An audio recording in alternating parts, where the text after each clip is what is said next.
Проширувањето ќе биде во фокусот на данското претседавање со Советот на Европската Унија, кое стартува на 1 јули, вели министерката Мари Бјере, која престојува во Скопје.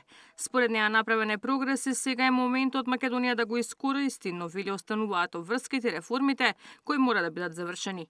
Моментумот е тука и ве молам да го зграбчите овој момент.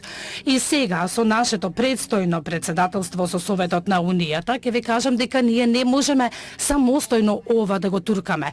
Ние сме тука конструктивно да работиме со вас, со Северна Македонија, за да можеме заеднички да ги видиме каде можеме да напреднеме, во кои делови да можеме да го оствариме напредокот. И затоа сме денеска тука да ве поддржиме во овој напредок. Секако тој треба да биде заснован на исполнети реформи, на сите оние барања кои што треба да ги испорачате. Доаѓањето на Бјере во Македонија е силен сигнал дека Данска е силен поддржувач на македонските интеграции, вели министрот Муртезани.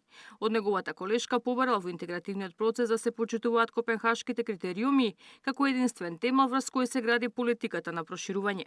Проширувањето на Европската Унија мора да се води исклучиво според копенхашките критериуми, објективни, мерливи и еднакви за сите.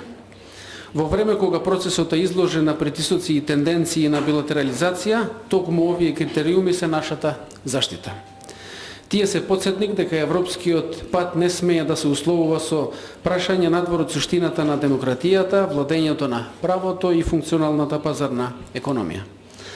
Веруваме дека под лидерството на една кредибилна земја членка, како што е Данска, ЕУ ќе може појасно да го артикулира својот ангажман кон регионот и да покаже дека процесот е не само жив, туку и остварлив. Бјере не ги споменал врските на Бугарија со 16 пресуди на судот во Страсбург и не одговори што ќе направи нејзината држава за да ја помогне на Македонија во процесот, но ги пофали Црнагора и Албанија за напредокот, најави поддршка за Украина и за Молдавија, а ја повика земјава заеднички да работи со Брисел за придвижување на процесот. Ивана Соколовиќ, Најдова, Сител телевизија.